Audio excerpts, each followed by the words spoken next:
Hi, everybody. Thanks for tuning in to Molly's Salon. And this is our weekly program every Thursday where I interview innovative thinkers and creative firebrands. These firebrands are a variety of artists and leaders discussing new ideas, how they're coping with the coronavirus, and glimmers of hope for the future, something that we all need right now. My guests tonight are Jenn Sheetz, Arena Stage's Properties Director, and we'll learn all about that. Aerica Shimizu Banks, Public Policy and Social Impact Manager at Pinterest, and Mary McBride, Museum and leader of the Forum for Cultural Engagement, which travels the world. So first up is Jenn Sheetz, and she's Arena Stage's fantastic Properties Director. And props are basically everything on the set. Oh, you're fooling us, aren't you? Props are basically everything on the set that isn't stage or the scenery. Is that right, Jenn? Yeah, that sounds about right. I usually think of it as something that an actor touches or sits on, but it can extend to, set dressing and, like the rugs on the floor and the fixtures in the ceiling, curtains on the windows, a lot of things. Your cat, that would be the two cats that you have painted back there. That would be right? Absolutely, set dressing. And the cat in front of it too. That would be absolutely. So you grew up in a lot of ways at Arena. I mean, I think you might have started your career there. I used to joke that it was my grad school. I love that. I love that. It's great. So who did you learn from there and why? Everyone. Chuck Fox, definitely. He's a very smart man, knew how to do almost everything. Lance taught me how to sew. Still won't let me use his machine, but he taught me how to sew. And Mike, he guides me through, all the different ways to build things and things to use, like what stain to use with what wood and what sealer to use with what paints, and I learn a lot from everyone. I think probably for a lot of our audience tonight, they're not aware of the groups of artisans that work in a theater. And in an area like props, we have how many people working in the department with you? 7, including me. And they're doing everything from upholstery of furniture to the pillows that you see on stage to the blood. Now, every child and probably every adult wants to know, how do you make blood? And while you're doing that, I'm going to go close my window. You see how much bright light I'm getting, but you talk about it. Okay, well, at one time we were using a recipe, a little bit of caro syrup, some food coloring, red and blue, and a little bit of detergent so that it would come out of things. This is an old school recipe. And now we have moved to a pre-made blood that we use all the time that comes out really well, and you can thin it down, and it's fantastic. Offhand, I don't remember the name, but I know right where it is at work. And we just got something in the chat that said hi from your friends at Woolly Mammoth. Hi, Woolly. And also Joe Solosevich said Jenn Sheetz is the best in the business. Oh, so's Joe. Joe's amazing. He is. Jenn, you had this great idea for the Pour and Clean contest, which is, I must say, a mouthful. The Pour and Clean contest. So, was that your name? No, that was not my name, but it was my idea. I was thinking of what kind of challenge we could do. And I've been, a lot of people have been contacting me about things that they've found while cleaning their basement. Could you use a rotary phone in your stock? Absolutely. So I thought, what an interesting idea. People are already doing it. So why not find something fun, weird, cool that you have in your closet and take a picture of and hashtag us, which was a lot of fun. And I get to announce the winner. So I'm going to start please. with staff was also participating, but they were not able to win the contest. So I have a staff favorite, and that would be Jackie Rucker-Bohai. She submitted a picture, but the best part about this submission is that she had a photograph of her parents standing in front of it back in the day with the picture in the back. I just thought that was great. She had documentation. It was wonderful research. She had a picture of the picture. I love it. So then the runner-up, Joe and I hands down thought this item was beautiful and unique. And the winner is the runner-up is Deborah Dryden, and she had an Indonesian horse bridle, which I thought was gorgeous. I totally hang that in my house. And then for the winner, we chose Mana Nichols for her Eliza Doolittle doll from My Fair Lady. It was a doll that someone found the matching Barbie, and Vincent Hill made the dress from pieces of fabric from her costume that Carol and Mallory made for the show. And I just thought that had such a nice little arena story that she should be the winner. Happy winning. Great, congratulations, Mana. And I promised that I would pull something from my closet. So once I found out it was Mana Nichols, I thought she is such a theater fan. And this is a wallet. It's from London. It's about Meow, now showing Meow the musical. And I think it's totally and absolutely fun. Never been used, Mana. Hope you can use it and have a great time with it. It's been in my closet for years. So Jen, and congratulations on that. We probably had like 30 or 40 or more. Yeah, it was really fun to see all the entries. Yeah, it was great. It was great. Some props have a magical effect on an audience. And I'd love for you to think back and as a person who's been really spending your life within the world of the theater, what's the one prop that you think has impacted audiences the most? Oh, I got a good one. It comes from Wooly. Good. So I was working on Stunning, and in the show, the actress had to eat a goldfish. And in the scene, when the play starts, you see an actual live goldfish in a bowl. And in the scene before she eats it, we switched it out, had a matching goldfish bowl, and then a very gelatined, orange flavored goldfish in a tree in the bowl. So no one could tell that it was a different fish. It looked the same. It was crazy. Wow. And then she went in, reached in the bowl, put it in her mouth, and she would wiggle the tail with her tongue and then eat it. We got letters from audience members who reported us to PETA. Oh, did they? Because they thought it was real. Oh, I love it. And in that moment, I was like, oh, wow, I did a good job. You did a great job. There's one question for you, which is, what's the hardest prop that you were tasked at finding? Was there ever anything that you got from the director or you got from, you looked at it in terms of the playwright and you just said, oh boy, this is going to be really, really hard to find? I mean, a 1980s BMW that we could afford within our budget. I saw that on the list and went, what? How am I going to get it in the building? It's a car. And Misha and I went out, Misha Koshman, who is a set designer for Kleptocracy, we went out to a junkyard and we found it. It was so crazy. And the guy there, we only needed the back half. And so the front half of the car was just destroyed. I guess it had been in a car accident.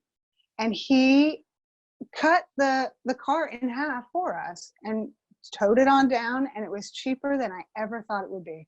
It was amazing. That was a good find. I love it. Well, thanks, Jen. Thanks for all your great ideas and your brilliant work as a properties master. And Thank you, Molly. Take care. You too. Next up is Aerica Shimizu Banks, and she's the Public Policy and Social Impact Manager at Pinterest. Her work creates diversity, equity, and inclusion in tech, the law, and entrepreneurship. There she is. She describes herself as believing in the triple bottom line: people, planet, profit, and invests in and advises women of color entrepreneurs. Aerica, it's so great to have you on the show tonight. Thank you for coming. Thank you so much for having me, Molly. It's an honor. Well, I'm really curious about how has the pandemic changed your life, Aerica? Well, it's interesting. You know, I'm speaking in a personal capacity tonight because I'm actually on leave from Pinterest. And so I was planning on this time to spend it, you know, sort of cocooned at home, getting back to the creative arts that I love. I'm learning guitar. I was a singer-songwriter since I was a child. So I figured this is the perfect time to sort of retreat into myself and do some reflection and use this as an excuse to not socialize as much as I was before. And literally a week later, we entered into the stay-at-home order. So the world is doing this with me. And there's, you know, it's wonderful to have the permission, I think, for many of us to go inward and to isolate from, you know, what we're used to, but in other ways, we're all in this together and we're doing it together, which is an interesting phenomena. No, it's really true. It is, it doesn't matter where you are in the world, you're impacted by it in one form or another. And so many of us are sheltered at home, inside our little homes. I mean, our mayor here in Washington, D.C. has just moved our stay-at-home order until, I think it's the 8th or the 9th of June. That's right. You know, it's interesting because you've been in the tech world for so long. What are you seeing in the tech world in response to this world change? I think even leading up to the pandemic being announced in the US, companies like Pinterest and Google and others were working on misinformation policies to address misinformation around the pandemic and COVID-19. And this is work that has been evolving pretty much since the 2016 election, because sadly since then, and in the lead up to that, tech companies have seen, and I think we all have noticed, just an explosion of misinformation and disinformation. So misinformation is wrong information that spreads, you know, through rumor, etc., but not necessarily intentionally, while disinformation is information that is wrong and intentionally spread to sow confusion and chaos and disorder. And so sadly, that has been on the rise since 2016, and incidences like COVID and, you know, international crises like these create more misinformation and disinformation. So I saw tech companies working on these issues in the lead up to the announcement of the pandemic. And, you know, that's sort of more on the alarmist side of things. It's definitely a massive issue that I'm glad so many more are aware of, so that we can become more conscientious consumers of the information that is streaming at us 24/7. But on a lighter note, I think, you know, as this event demonstrates, and for me, it's such an honor to be on the arena stage, even virtually. And so I think in another way, technology has democratized meeting and leveled the playing field in some ways for us to meet each other exactly where we are, in our homes, in our bedroom. I'm in my bedroom right now, and to allow for gatherings across time and space through video, like Zoom. But this also raises awareness about issues of internet connectivity and access. I think especially with our teachers and our parents, they are experiencing this firsthand in trying to make sure their kids are educated through this crisis. And whereas before it would be fine for a family perhaps to have one laptop, when everyone is supposed to be online to work and to go to school, that's not enough. So, you know, our educators and the education systems have had to scramble to meet that need. And sadly, it largely went unmet towards the end of the school year, which is now. So I think as a result of this, there will be a lot of evolution in education, in distance learning, remote learning, and access, and increased awareness of the need for access. I'm going to ask you a question about privacy for a moment, in a moment, but I just wanted to underscore what happened in a place like Arena Stage. What we realized is, okay, we're no longer connecting with our audiences in the flesh of groups of people gathering together. That's what we do best. Right. With actors on stage, with artists creating stories, but we're still storytellers. And so we've really started to move more online to communicate with our audiences, communicate with our artists, and even to the point where we're moving into doing a spring summer season in much the same way that we do a spring summer season of plays. We're doing it with offerings online, in a way mirroring what we're doing, but flipping it as well. Mm-hmm. So I'm really curious about what you see in terms of our privacy. Do you think because of this wildness that everybody now is using the internet in 1,000 different ways than they were before in the last two months and a week, are we going to see changes in privacy? Absolutely. And, you know, sadly, what I've also noticed is within tech, it's usually about getting the product out first and then thinking about the regulatory, legal, and sadly, sometimes civil rights issues after. And we've definitely seen that through this crisis. Even with Zoom, the medium, or the platform we're using now, there were a lot of issues with so-called Zoom bombing, where folks usually for racist purposes were joining meetings and discussions uninvited and, you know, shouting expletives or sort of ruining chats and things like that. And so the company had to stand up and address these issues. On the flip side of that, because so many who have to work from home were doing so sort of like unmonitored in a way, some companies will and have started to devise ways to monitor their employees to make sure they are working from home. And that is another, you know, ground that needs to be negotiated in terms of privacy. How much can we expect, and how much is legal, right, for employers to ask to invade their, you know, employees' privacy to figure out how much they're working. Still only about 30% of people are able to work from home, but that's a significant enough portion of the population, at least in the US, where we're going to see a lot of innovation and changes. But more widely, like you said, organizations like Arena Stage and others are innovating in this time as well. And it's been especially enlightening to think of the creative community in that, you know, what are we all doing when we're at home by ourselves? We're streaming shows, we're reading, we're looking at art. And so we really owe so much to the creative community for sustaining us during this time. And it's so exciting to see the innovations from organizations like Arena Stage to continue to provide us with beautiful content to consume while we're isolating. You know, I think we will look back on this time for theaters and for other arts organizations in our field as pioneering something that nobody thought that we would be doing.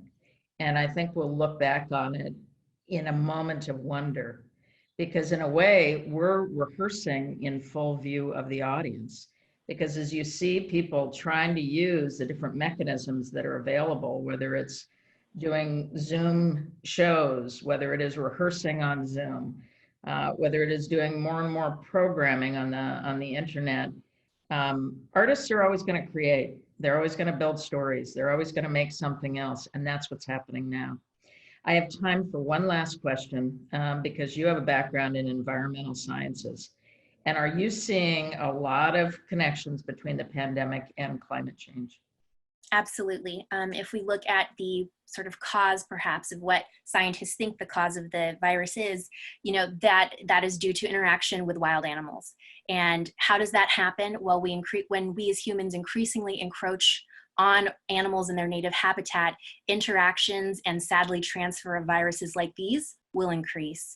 If we look at the inequity, sadly, in the morbidity related to COVID-19, infection rates, these are all issues that are environmental. If we see the environment as everywhere we live, work, play, and pray, literally everything around us. So I think this crisis highlights the interconnectedness of all of these issues. When we look at the disparate health impacts that will unfortunately lead to, a worse settings of COVID-19 in some folks, a lot of those illnesses, respiratory illnesses, trace back to pollution and being surrounded by pollution. So these are all interconnected issues, and it's great that sadly the virus is highlighting this so that we're all aware, but hopefully we learn fast enough to address these inequities.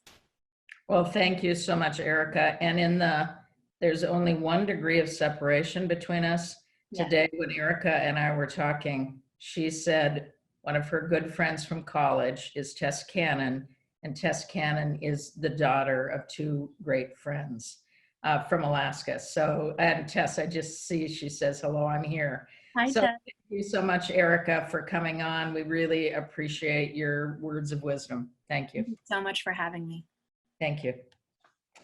And next up is Mary McBride. She's a musician and she's a leader of the Forum for Cultural Engagement, which travels the world with over 30 embassies. She's the founder of the Home Tour, which uses live music to enrich lives, inspire and connect people, and engage communities.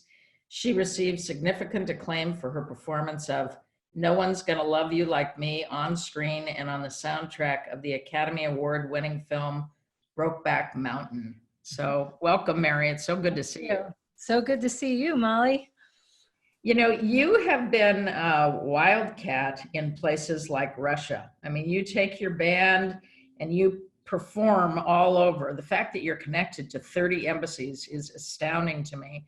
Talk about the kind of creativity and cultural programs that you see in a place like Russia. What are the artists doing? What are they making there? I mean, the theater community is incredible. We're just starting to work with them now, but the music community is very invested in rock and roll.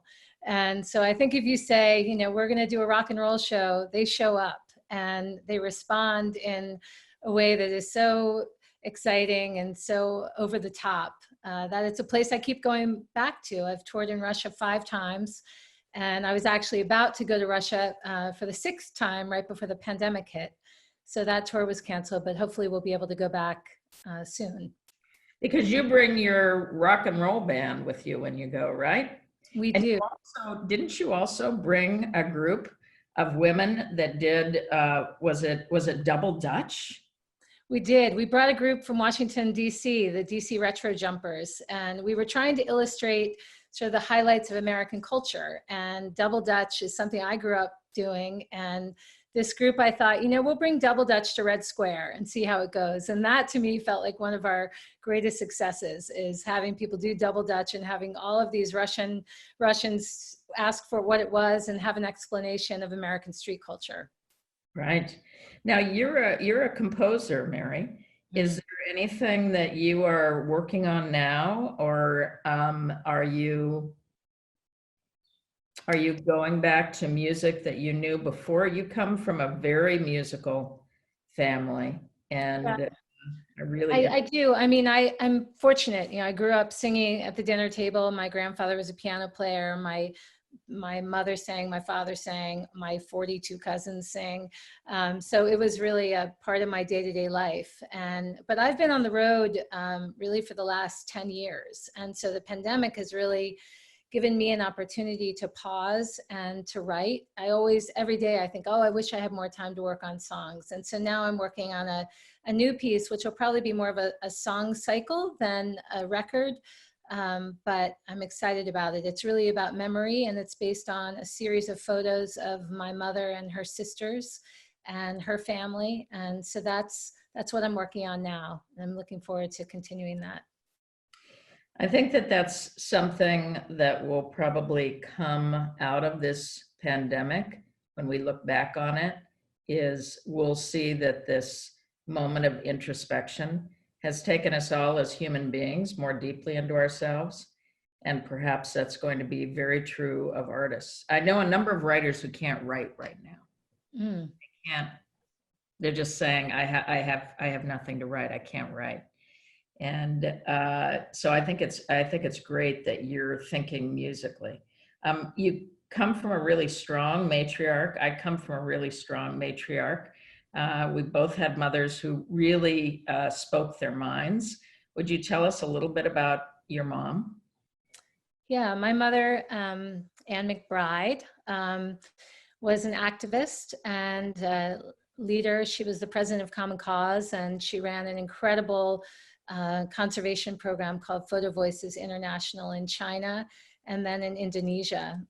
She actually passed away last week, a week ago yesterday. And so I've been thinking quite a bit about her contributions, and she was recognized quite a bit this week for her contributions. But for me, I think about her and I think the thing that she did best was connect with people, and she connected with everyone. And so if you were, you know, in the middle of, you know, in the Himalayas, or if you were somewhere in Indonesia where she was working, or if she just ran into you on the street, she had an ability to look people in the eye and let them know that whoever they were and wherever they were and wherever they were going, that they really mattered. And to me, that's probably her longest lasting legacy.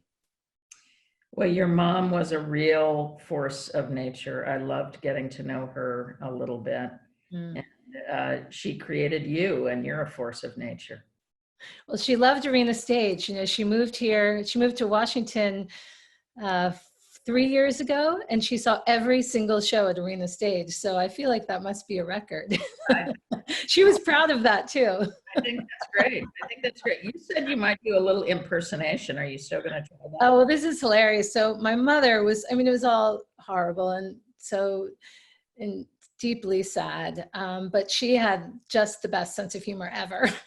And even at the end of her days, she would say to me, you know, do this, do that, sing this, do that. And one of her favorite things that we used to do together was a Babe imitation. And so I would play Babe and she would play the dog, and she'd say, do Babe for me. And so here's what I did. So I would walk into the room and I would turn around to her and I go, turn around, you big buttheads. Ah!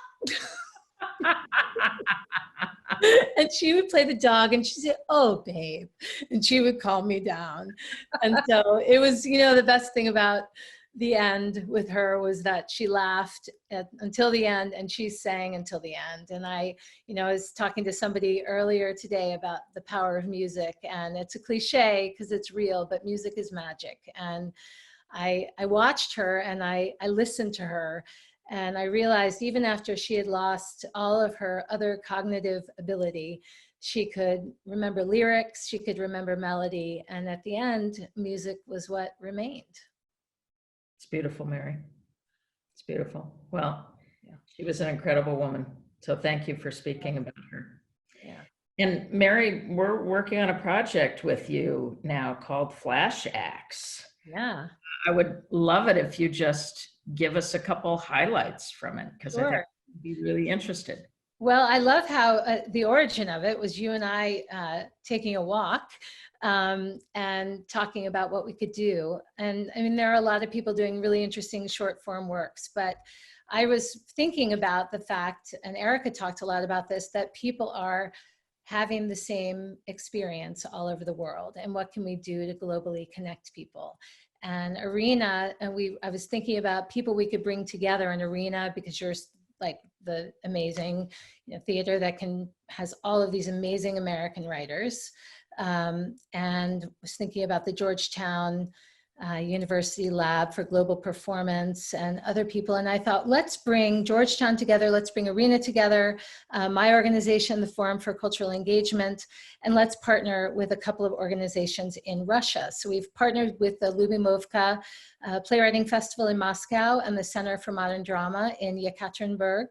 And we're going to be doing a commissioning program with American and Russian playwrights.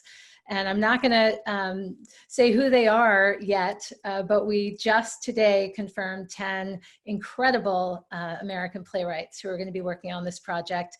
And we expect that by early next week, we'll have the Russian playwrights confirmed as well. So it's underway, and we're hoping that we'll be able to create a body of work that is that will reflect this period of time and reflect a variety of different experiences. In 2 different countries. It's fantastic. Fantastic. Yeah. And you're working with Seema Sueko on that. And Yes, Seema's a force of nature herself. And we're going to be translating all 20 plays, 10 Americans, 10 Russians. And we're going to be working with Georgetown on the casting and the directing and the performance part of that. So it's bringing together a lot of really interesting people. And I think at the end of the day, there's a lot of excitement about it now. And at the end of the day, we'll have a lot to talk about. And we're putting artists to work. That's what I love. We're giving work to artists. So thank you so much for bringing the program to us. It's really exciting. If we could bring everybody back in, and I just see somebody has said Mary rocks, and Mary, you do rock. My guest next week will be playwright Lauren Yee, Kirk Johnson, the SANT director of Smithsonian's National Museum of Natural History, and Arena Stage's Director of Community Engagement and Senior Artistic Advisor, Anita Maynard-Losh, who will be talking to us about Voices of Now, and how Voices of Now, that is normally performing at this time, now their program, which is 10 working ensembles of young artists, will all be done through a film form, a film of its own, about young people and what they're going through in the pandemic. So very exciting stuff. Thank you so much, panelists, for being on today. All 3 of you are so different. What a great, engaging conversation. And thank you for coming on. And now we're going to tonight's virtual gift of art. I'm pleased to share powerhouse singer Nick Rodriguez, who's outside in the woods singing "Oh, What a Beautiful Morning." And it will be, oh, what a beautiful morning when we are together again. So let's see, Nick, and thank you guys so much for coming on. Thank you. Thank you, Molly.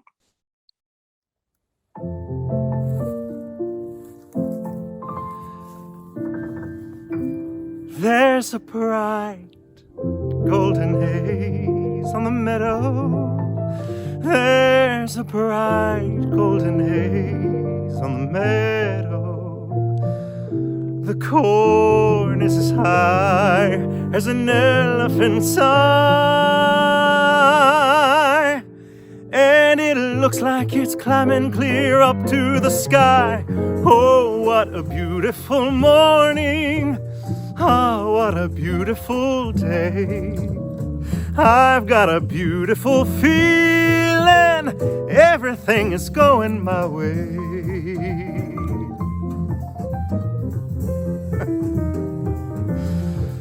All the cattle are standing like statues. All the cattle are standing like statues. They don't turn their heads as they see me ride by. But a little brown maverick, she's winking her eye. I said, oh, what a beautiful morning. I said, oh, what a beautiful day. I said, I got a beautiful feeling.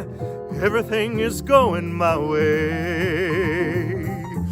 It's going my way. All the sounds of the earth are like music. All the sounds of the earth are like music. The breeze is so busy, it don't miss a tree.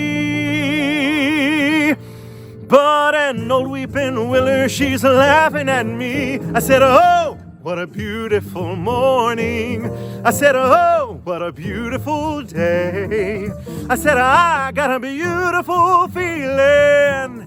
Everything is going my way. I said, oh, what a beautiful morning. I said, oh, what a beautiful day. Oh, I got a beautiful feeling. Everything is going my way. I said, oh, what a beautiful day. Beautiful day, beautiful day, beautiful day.